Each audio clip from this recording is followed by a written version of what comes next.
Namaste and good afternoon, everyone. Talking about education in a room full of educators is like preaching to the choir inside the church. You really don't know what to begin with. And as I was listening to the previous speakers, I thought, okay, I should do what I do best, which is an activity. I did an activity with some of the people in the room on Tuesday, and I thought that's a good point to start.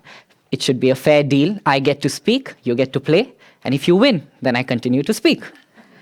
So the game is simple for those of you who are new. On the count of 1, you have to clap once, on the count of 2 twice, and on the count of 3 thrice. The only rule is you all have to clap together. Even if one person claps wrong, you lose and I win. That's pretty easy. All right, let's start. Take a deep breath. And please don't lean so forward. This room's architecture is like you're just going to be falling. All right. 1, 2, 2, 1, 2, 2, 1, 2, 2, 3, 1, 1, 0. Well, you thought that was cheating? Let's give another round. 1, 2, 1, 2, 0. That was my talk, Saku. Thank you. You see, I have never felt the magnetic pull of education as strongly as I felt in Africa. Last September, I was there on a tour documenting the wisdom of the tribes, different women from different urban and social economic stratas. And I met a young man named Bayani. Bayani belongs to the Maasai tribe. And as you know, the wealth of the Maasai tribe is their cattle. So the family owns nearly 150 cows, 300 goats. Bayani told me a fascinating story about how he got educated. When he was 11 years old, thank you, background music. When he was 11 years old in March of 1993, something phenomenal happened. His father sent him to a very far off forest, almost 10 kilometers away from his house, with the cattle. And Bayani, fearing the rain, kind of strayed away and arrived in the middle of a forest next to a barrack to take shade. And every day for the next month as the monsoon continued, he would hide behind the barrack.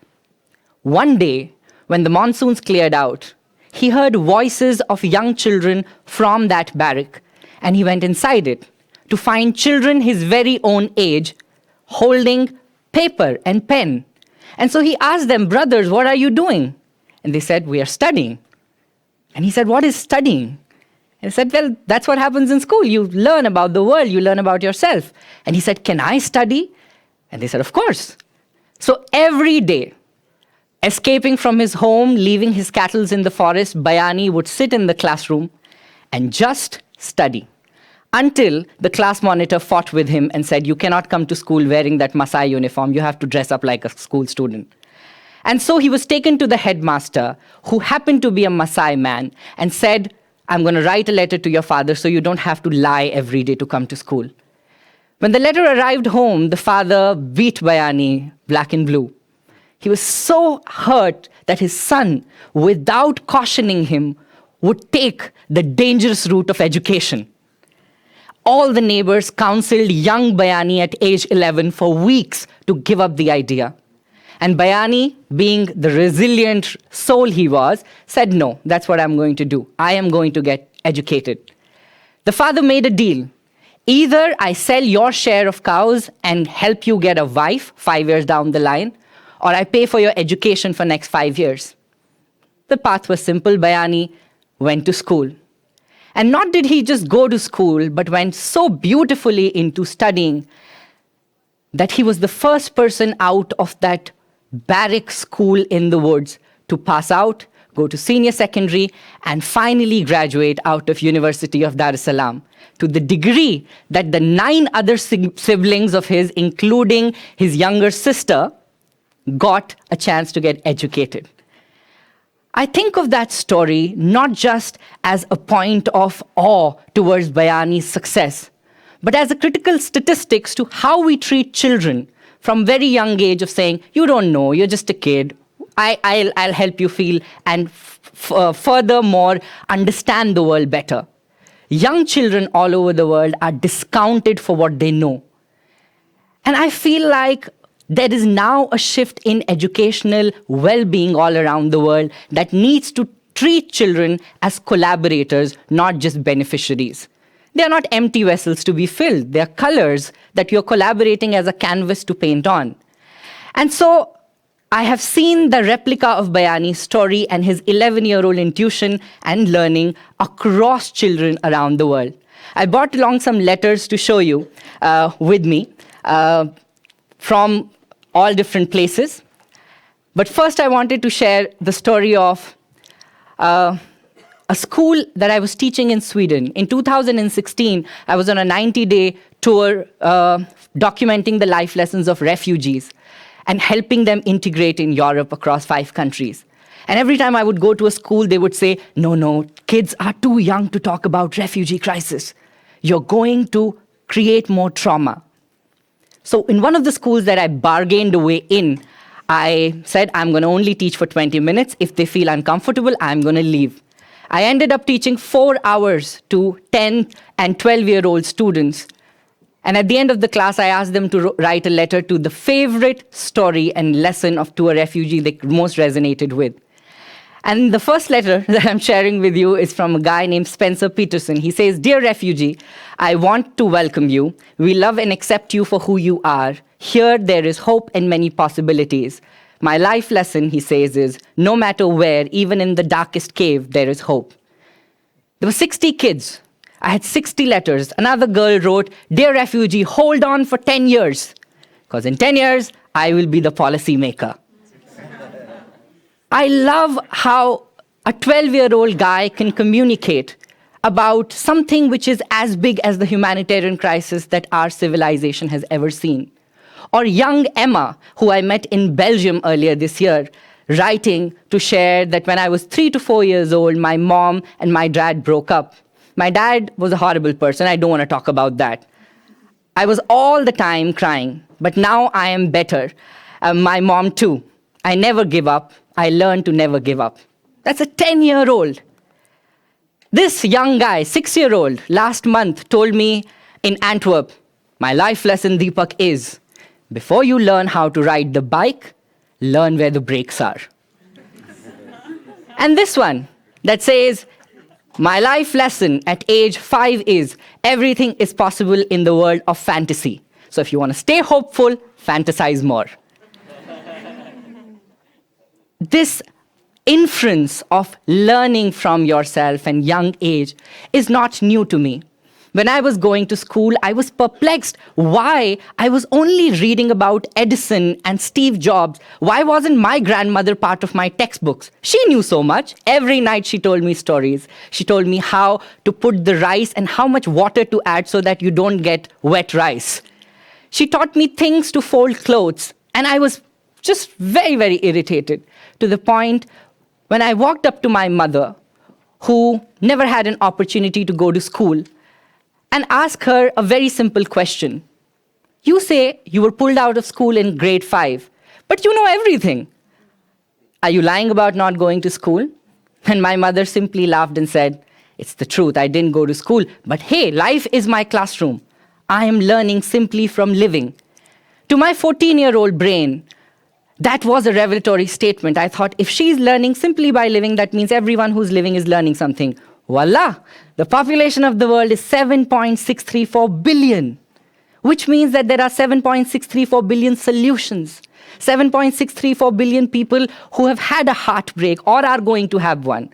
7.634 billion mistakes to learn from. 7.634 billion life lessons to get inspired from. 7.634 billion solutions. And where are they? If I Google your mother or your father's or your life lesson, will I find it? No.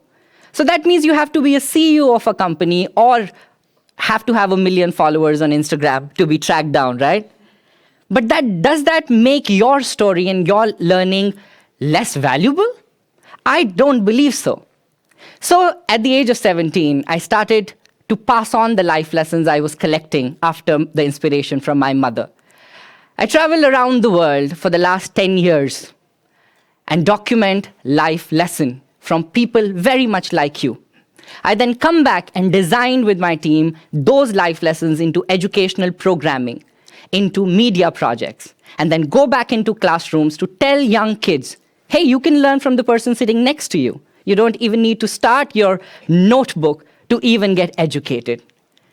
In the past 10 years, I've had the honor of documenting more than 400,000 life lessons across 21 countries.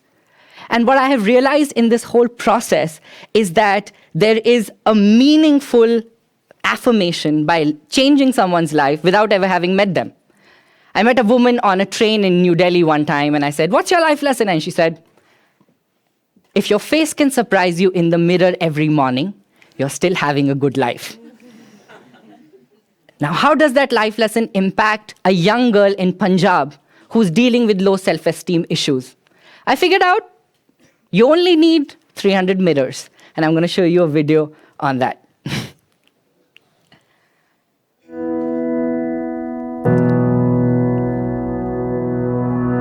So I distributed 300 small mirrors to these girls, and I gave them 4 minutes to find 40 new things about their face that they had never paid attention to.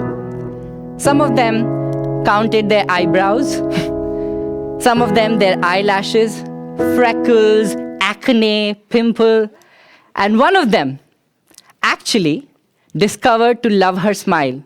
At the end of the class, she wrote to me, "I was thinking my smile does not suit me, but after the session I found it looks awesome on my face."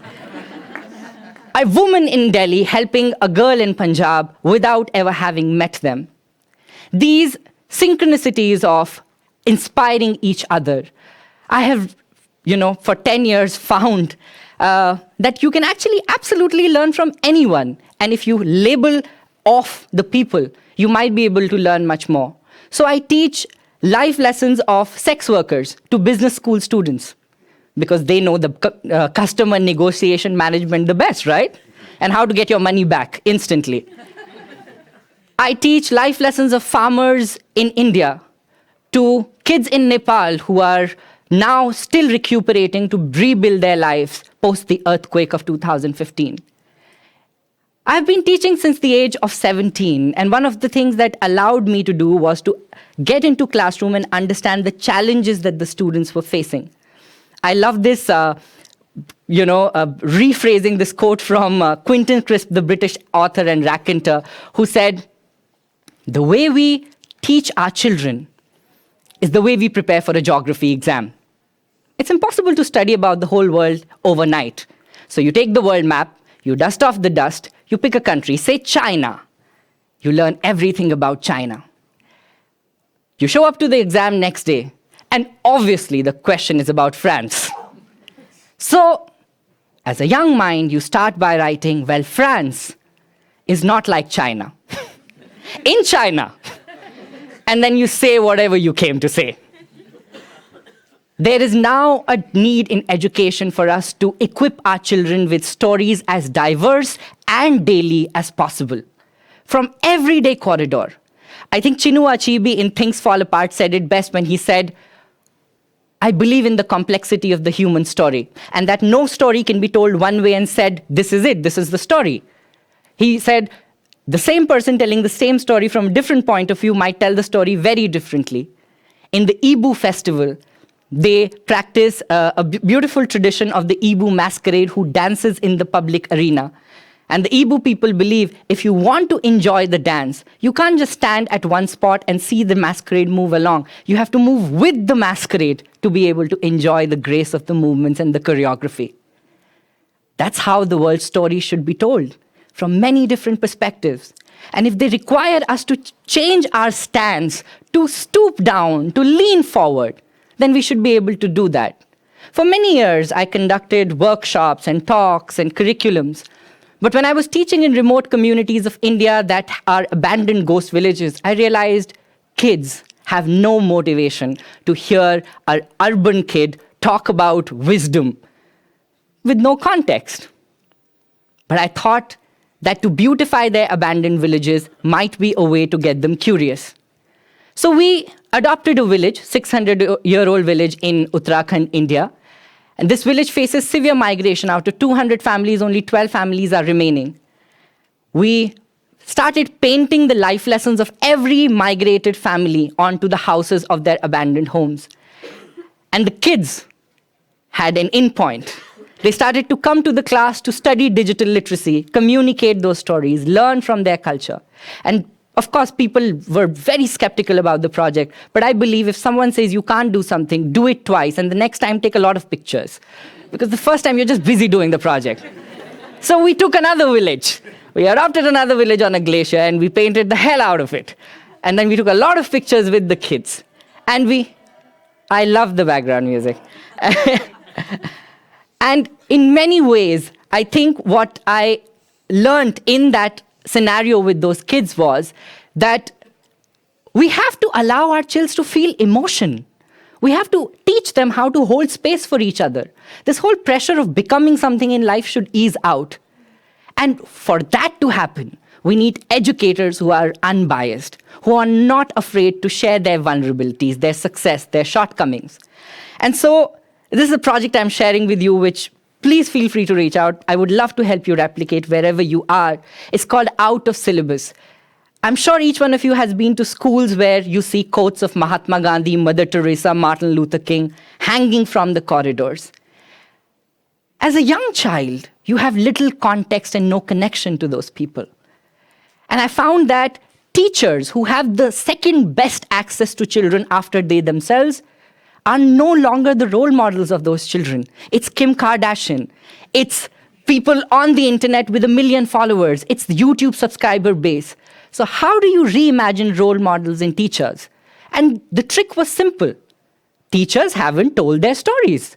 They're only vehicles of telling what Edison thought and what Einstein said, what Shakespeare wrote. But what does the teacher feel? So I created a project called Out of Syllabus. Everything that's beyond textbooks. I created wisdom clubs, and that's what we do. We create wisdom clubs in school. Children sit across their teacher and say, enough of the subject you teach. Tell me about your life. And then the teacher is onto the spotlight to share her or his story. And those life lessons, documented by the children, as you can see, they film, photograph, sound record with the supervision of a team, are put across the corridors of the school. So every day the child has access to read any teacher's life story. And you know the best part? Of course, children benefit and their mental health grows. The teachers are now more accountable, because you can't say my life lesson is be nice and kind and then show up in the class losing your temper, right? Children are like, hey, I just saw your life lesson outside. It was like, be graceful. So it allows for teachers on their low days to rise up from that. And to sum up, I would say that in many ways, remember, every child before they graduate need an inspiring story about themselves. Give them a narrative.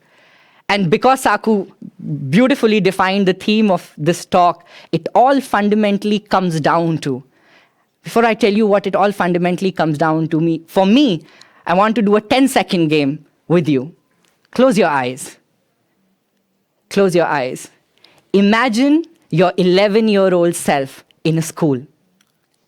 Recall what are you wearing, what your hairstyle looks like, how many pimples you have on your face. Your 11-year-old self in your school classroom. Now, the person who's attending the 100 Summit here is sitting across that 11-year-old child. Ask your 11-year-old self, what do you want? How can I make your education better? See that child smiling. He knows, she knows you have the answer. You are en route. Now open your eyes, and whatever you felt, try to replicate that for one more child, one more child. So to answer your question, Saku, it all fundamentally comes down to becoming a constellation in a world full of stars. Put your hands up, bring them to the shoulders of the person next to you, and say, good job! Thank you, everybody. See you soon. Thank you. Thank you.